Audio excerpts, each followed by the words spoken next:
ولا تكونوا كالذين تفرقوا واختلفوا من بعد ما جاءهم البينات وأولئك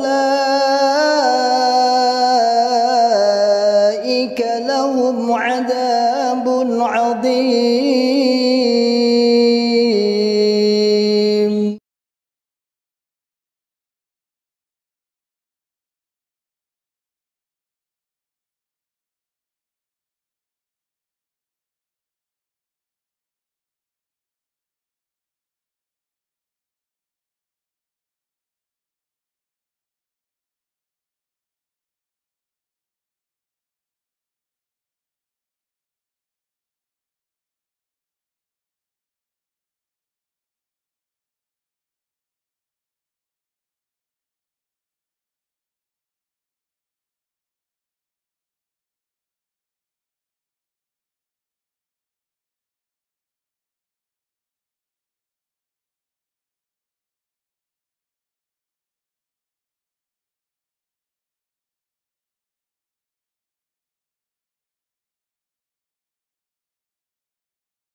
Assalamualaikum warahmatullahi wabarakatuh.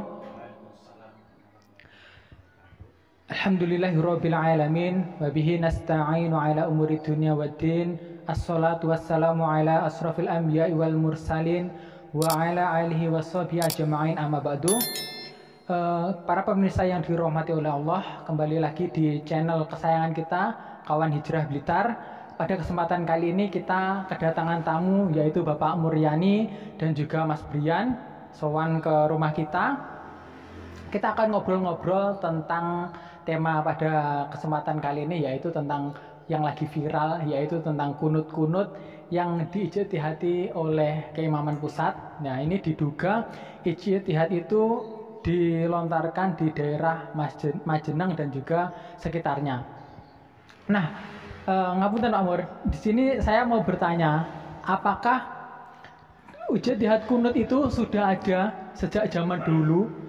Apakah hanya muncul di akhir-akhir ini saja? Kalau ijtihad kunut itu dulu saya masih awal-awal, belum aktif di yang itu, saya cuma mendengar saja itu waktu zaman lama itu ada juga. Cuma saya masih belum menjadi jamaah yang sentral itu, masih elok-elok bawah, artinya belum menjadi pengurus. Itu kurang lebihnya tahun berapa Pak Mur? Tahunnya ya sekitar 92-93. Waktu itu keimaman masih Bapak siapa? Pak Dohir. Mas Bapak Dohir. Kalau nggak salah tuh. Iya. Seingat saya itu. Berarti insya Allah dulu itu juga ada berarti ya ijtihad kunut untuk mengkunuti jamaah yang keluar seperti itu, atau geger-gegeran yang menggegeri jamaah? Ya ada, tapi tidak ada dasar yang kuat dengan ilmuwan. Artinya dasar untuk ijtihad itu bukan keilmuan atau dendam, menurut saya. Iya. Dasarnya itu dendam, karena kalau dilihat dari kunut yang dilakukan Nabi, itu ulama-ulama kita dikirim di Taif itu dibunuh itu berapa itu, kalau sekelas itu ya mungkin mana ada tuh mubalik yang dibunuh, enggak ada kan? Iya. Atas dasar apa? Mungkin dari pengalaman jenengan di waktu di Jokap di Islam Jamaah itu kok sampai apa pusat itu mengeluarkan kunut itu seperti Ya apa? itu, kalau menurut analisa saya itu dasarnya itu dendam dan hasad.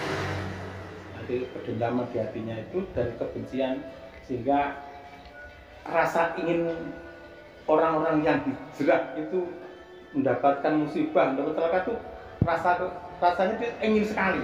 Iya. Saking gede rasa keinginan pokok-pokok hijrah itu deblek, pokok-pokok hijrah itu terkena musibah itu akhirnya muncullah. Jadi ini kunut itu berangkatnya dari rasa dengki. Iya. Jadi setiap kali apa jenenge ada orang yang berpengaruh berarti terus Ya. keluar dari jokang itu akhirnya dikunuti seperti Iya, itu ya itu di situ lah. Gimana kalau kita betul-betul hati itu lillah karena Allah, itu orang keluar itu memang merugikan apa di sana? Kan kalau dipikir kan kayak sebut itu kan lebih enteng urusannya, nggak berat itu kalau dipikir itu lillah ya. Tapi kalau mungkin tidak lillah karena ada ekonomi di situ, mulai kakean semua tuh duit. Itu setoran. Uangnya berkurang ya. Di situ masalahnya, sehingga munculnya itu dengki di situ, akhirnya munculkah ijtihad kunut. Yang di ijtihad itu orang-orang yang taklid buta. Ini bener apa kleru, dasar apa sehingga ngurus, pokoknya imamnya bilang ikut masuk parane ning kesesatan. Di situ. Ya, kalau jamaah biasa itu kan sadar mau taat lah Pak Mur ya. Iya. Makanya orang yang taat, orang yang ibadahnya tekun itu kalau tidak diilmoni itu rawan sekali diakusi, rawan sekali disesatkan. Itu juga kan tidak imbang menggunakan jurus. Misalkan jurus la Islam itu kan dari Umar ya. Iya. Itu sempat ditonjol-tonjolkan. Nah, yang jenenge cari surga dan neraka itu man arda dunya fale itu juga dari Umar. Tapi malah bilangnya jamaah ora butuh wong pinter. Iya. Butuh wong manut. Iya, wong manut ya. Padha-padha hadise Umar kan menggunakannya kok. Iya. Enggak imbang ya. Itu. Lucunya. Umar bilang itu ingin cari dunia dengan ilmu, akhir juga dengan ilmu. Juga bilangnya ya itu jamaah gak butuh wong pinter. Butuh wong sing kena dihabisi. Oke. Terus kalau untuk masalah masa keluarnya Ustadz Mauludin itu, Pak Amr kan masih di dalam kan? Oh iya, Nah, itu apakah juga ada ijtihad kunut? kayaknya enggak, tapi cuma gimana ya? Itu di forum-forum di pengajian-pengajian itu biasanya itu harusnya itu di situ kalau Allah Rasul malah itu menjadi tempat untuk ngerasani Ya gibah masal ya. menghakimi wah Mauludin gini. Sebenarnya saya tuh waktu itu nggak kenal sama sekali Mauludin sopo, seorang urusan kalau aku mutu akhirnya rugi, nggak ada urusan. Tapi begitu muncul di mimbar-mimbar tuh kasar, perasaan Mauludin saya tuh menjadi tidak nyaman. Kok piye kok sama apa malik ini jadi kan agama begitu. Sampai itu saya tuh berpikir Pak, saya kira saya akan karena masih mendapatkan porsi nasihat jadi di kelompok-kelompok di daerah itu saya sampaikan itu ojo ngerasani betapapun kita siapapun dia Mauludin itu sopo aku nggak ngerti seburuk apapun seandainya bener tapi ngerasani tetap salah itu nggak ada dalil bener nih ngerasani mergo apa mergo menentang jamaah nggak ada dalil ini nggak ada meskipun sejelek apapun katanya orang itu merusak jamaah. Iya. Oke lah, misalkan Pak Mauludin, Pak Kolil dan tiga saya itu oke benar-benar merusak jamaah umum benar-benar. Tidak ada hak kita untuk merasani mereka. Itu nggak bener nih rasanya paling nggak bener nih. Apalagi Ustadz Mauludin, Pak Kolil dan sebagainya itu menakni jamaah ben jong liwat atau itu kan sudah adoan maksudnya kena-menen lah saja nih. Bisa aja utaknya, nyuruh utaknya kan terlalu kasar ya. Yeah. Otaknya bisa berpikir sedikit saja. Itu dia tahu kok agama kok perasaan ini kok berturut-turut. Begitu saya dulu gampang lawan perasaan saya udah dengar ini nggak nyaman. Kedua Mauludin perasaan itu was kondisi. Sama saya juga menentang perasaan. Apalagi saya kalau ini was, masya Allah. Akhirnya mimbar-mimbar di dalam jamaah itu isinya enggak Qala Allah qala Rasul. Enggak ngaji lagi ya Pak akhirnya. Supaya enggak ngaji kan. Orang kalau ngaji itu yang istilahnya sekolah Allah qala Rasul. Itu. Malih qala Allah qala enggak dinggo sing dinggo qala imam. Itu. Tubuh susah. Itu pas waktu Ustadz Mauludin keluar itu apakah juga ada ijtihad nggak boleh tabayun? Enggak, ya ada. Ada. Saya ada dengar itu, tapi ya waktu itu saya karena tidak istilahnya di YouTube itu enggak begitu kuat ya. Ya belum ada media lah ya Pak. Ya media itu kan belum begitu. Saya cuma cross-check saja. Bahkan saya berusaha mendapatkan nomor teleponnya tapi enggak ketemu. Akhirnya juga nggak tahu juga. Untuk Pak Paul ini saya ya berusaha itu cari informasi dan di di internet itu informasi dari banyak pihak juga. Kalau zaman sekarang itu wong sih nggak dapatkan informasi ya bener-bener mendul. Iya. Logika itu pada saat ini loh ya itu sampai nggak ngerti aku Pak enggak itu betul-betul wong sing tertutup hatinya. Nah ketika Ustadz Khalil dan kawan-kawan ini dikeluarkan, ini apakah Bapak Murian ini juga bertabayun ke beliau, ke Syekh Khalil dan teman-teman? Saya tabayun langsung tidak. Saya mengambil ke kajian-kajiannya kita dengarkan, kemudian kita perbandingkan dengan kajian-kajian dari sunnah yang lain, dari Firanda, dari Khalid, dari Salaman, dari Abdul Jawas yang itu bagus sekali itu. Itu saya perbanding-bandingkan. Oh ternyata letak penyimpangan di sini. Kenapa kita kawan 30 tahun saya lebih pada tahu ya. Saya itu betul. Sekarang begitu keluar masalah kok goblok ya ini gitu. Tapi kan memang di jamaah kan di ijtihad nggak boleh mendengarkan nasihat dari ustaz-ustaz selain dari jamaah. Justru nasihat itulah ijtihad itulah istilahnya bukti penyimpangan. Kenapa? Tabayun itu diperintah. Tabayun itu diperintah. Itu ada informasi. Fa'in jauh fasil binabain. Fatabayanu itu perintah Allah. Iya. Dan perintah Rasul juga memerintahkan itu. Apa enak sing kalau dijukan kan mesti tetap ya Fa'inah asal kati-kati kok kita Rasul sama Muhammad sallallahu alaihi wasallam sebaik-baiknya. Sebelum kati itu dari Rasul, tapi nyatanya itu nggak berat-berat di sampul ya. Jadi yang ngaji itu mesti hati ulah Rasul, adal, itu uli amri. Nah itu nanti yang Allah dan Rasul itu nggak dijelaskan. Sing dolek kutek ya, sing hati amri itu akhirnya imam musuh.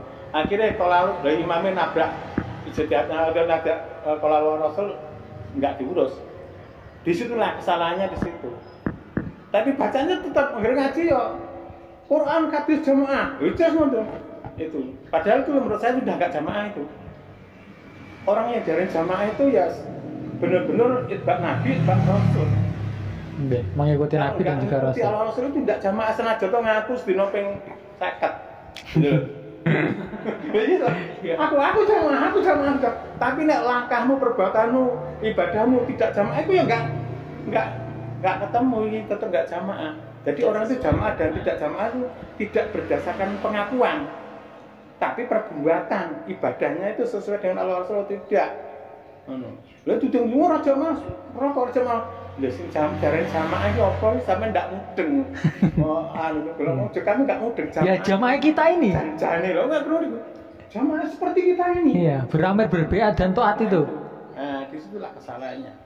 Itu saya cross check tabayun dari balik kelompok desa sampai daerah sampai kiai daerah sekalian itu Blitar itu. Ya. Itu di depan saya nyuruh saya kendak kenduk. Itu kalau ada yang tidak nyaman dengan kata-kata silakan diketemukan ulang juga boleh. Udah iya. Monggo ketemukan. Siapa tahu lihat video ini ya. Siapa tahu melihat video ini nanti saya. Kita kalau ketemu sama mantan ketemu sama Jokam itu ya kita ya ngobrol santai-santai saja ya Pak Muda. Iya. Itu loh. Makanya mengatakan murni. Itu sampai Pak Yai Desa di depan saya hingga bunyi. Itu. Man amalan laisa alaihi amruna fa'rud. Itu jamaah kabeh apa sampai kan cabe rame jamaah kabeh. Tapi itu ya kabeh. Tapi nek Ki amalan iki nabi nglakoni ora. Contohnya saja itu persenan. Itu seandainya zaman Nabi atau Umar bin Khattab itu belum menarik persenan sebagaimana jukam sekarang itu. Umar bin Khattab menguasai 2/3 dunia. Lu tenang ke kerajaannya Umar bin Khattab itu temulan emas. Iya. Dengan apa itu Isron kuwi. Iya lah, kerajaan itu memang tertutup Isron gara-gara itu tadi itu loh. Seandainya itu di Umar bin Khattab melakukan Isron sebagaimana jokam. Duh, Masya Allah itu. Riba itu yang paling berat, itu musibah agama. Sampai kena musibah dunia, paling ya cara tabakan mesti yang ditegel-tegel, itu paling itu ruginya itu. Tapi nek jeneng musibah agama, sama dunia ya rugi, akhirat ya rugi. Itu loh. Jadi nyatanya dunianya ya di konstor. Gitu. Akhirnya siapa yang jamin kamu masuk surga? Wong jamaah, piye bapak mempes ndak enak sing muncul. Mubaliknya meninggal itu loh. Mestinya posisi dalam tugas itu dapat apa itu apresiasi dari pusat atau dari pengurusnya. Enggak itu malah diulang di bakul donat. Iya. Iya. Itulah. Terus kamu harus ridho nerima mubalik yang meninggal itu harus ridho nerima didadekne bakul donat. Gitu. Harus sabar. Tapi kan memang kalau di jamaah itu kan nasihatnya itu kan diramut seperti itu ya Pak Mor. Itu apakah ya benar-benar diramut? Ya, itu kan istilahnya doktrin. Sebenarnya diramut itu supaya dia manut. Kalau dia sudah manut itu dia harus ngatur. Akan diremot ya. Kalau dia dikanut, kamu itu diremot, akhirnya manut. Nah, setelah manut diremot. Rambut lainnya ngeremot. Ya apa? Ke sana. Iya. Jadi kiprah jadi ibadah salah juga itu. Kemarin doktrin kiprah jadi ibadah itu. Konsak derma itu ya itu bentuk-bentuk doktrin itu. Kudur itu limo. Itu penekannya kan bukan Allah Rasul, dengan imami. Senajan to geblek, senonton batik kaset. Itu enggak. Itu doktrin, perkara saya nabi yo. Oh nek ana-anan. Senajan to batik kaset ana enggak jenis doktrin. Yang di Quran tidak ada di doktrin supaya orang-orang itu betul-betul manut. Setelah manut, dikabari ini padahal itu penyimpangan. Makanya orang-orang yang ibadahnya tekun, orang yang solid tapi tidak berilmu rawan ditipu. Yang nggak bisa ditipu itu wong pinter. Makanya jamaah butuh wong pinter, butuh wong manut. Oh nggih. Tayyib. Pak Mor ini minta sedikit nasihat lah untuk teman-teman kita yang masih ada di dalam dan juga teman-teman yang masih bunglon tidak berani untuk keluar. Ini mungkin ada sepatah kata atau 2 kata, monggo. Ya, saudara-saudara yang masih di Bekam, kita semua teman-teman yang hijrah itu tidak merasakan sebagaimana yang kamu doktrinkan. Wong sing metu ki doble, wong sing metu itu enggak sama sekali. Itu kita tuh ekonomi itu tetap Allah yang menjamin. Wa ma min dabatin fil ardi illa Allah rizquha. Semua yang di bumi itu Allah yang memberikan rezeki, bukan kalian, bukan kamu siapa, bukan jokam, bukan. Itu. Lu kafir lu sudah sekis sak perang-perang. Doktrinmu itu salah betul. Paham itu salah. Kita enggak ada hubungannya dengan itu. Tapi monggo ibadah yang Anda lakukan itu tidak ada. Saya bisa buktikan. Sampai semua kalau nggak nyaman dengan kata-kata saya boleh, oke lah. Bisa telepon nomor saya itu kalau di itu ada gambar saya itu nggak saya ganti, tetap di hati saya itu wajah saya tampil itu silakan. Itulah kebenaran itu tidak butuh dikebohongi. Untuk mempertahankan kebenaran itu tidak membutuhkan patonah, kobitonah apa itu dulu. Nah, untuk kebenaran itu sampaikan, disampaikan kepada kalian. Oh, aku belum duwe imam. Sampai semua enggak beat yang ini imamku. mati mlebu neraka sampai nanti. Itu kalau itu memang benar. Nah, dipujai dengan ilmu. Lo mengatakan itu yang paling benar itu imam, lo takoni imam itu malah tidak juga, malah kondelik. Itu sebuah itu paham yang jauh dari keluar dari tempat situ, cari ilmu. Betapapun yang kamu merasa pinter itu, kamu merasa paling benar itu adalah kebodohan. Kenapa? Orang yang bodoh itu orang yang merasa pinter. Disitulah. Makanya cari ilmu. Ilmu nih di jamaah ini aku apa ngetepal. 30 tahun di situ aku apa melangkahi seperti serius kayak wong atau jalan di tempat. 30 tahun di ya gitu. Saya begitu keluar, oh ternyata ada tahu. Harus tahu kita. Banyak yang sebenarnya kita nanti kalau kamu sudah cari ilmu keluar, akan muncul di hatimu bahwa saya merasa bodoh. Kalau kamu nanti tahu ilmu-ilmu yang di sana sudah luas, dan kamu mendapatkan dan cari, kamu akan tahu bahwa kamu selama ini ditipu. Maka mari buka hatimu, buka wawasan berpikirmu. Waktu dan kesempatanmu masih ada kesempatan, dan ini kalau kamu tidak ambil sudah itu berarti memang derajatmu sampai di situ. Assalamualaikum warahmatullahi wabarakatuh.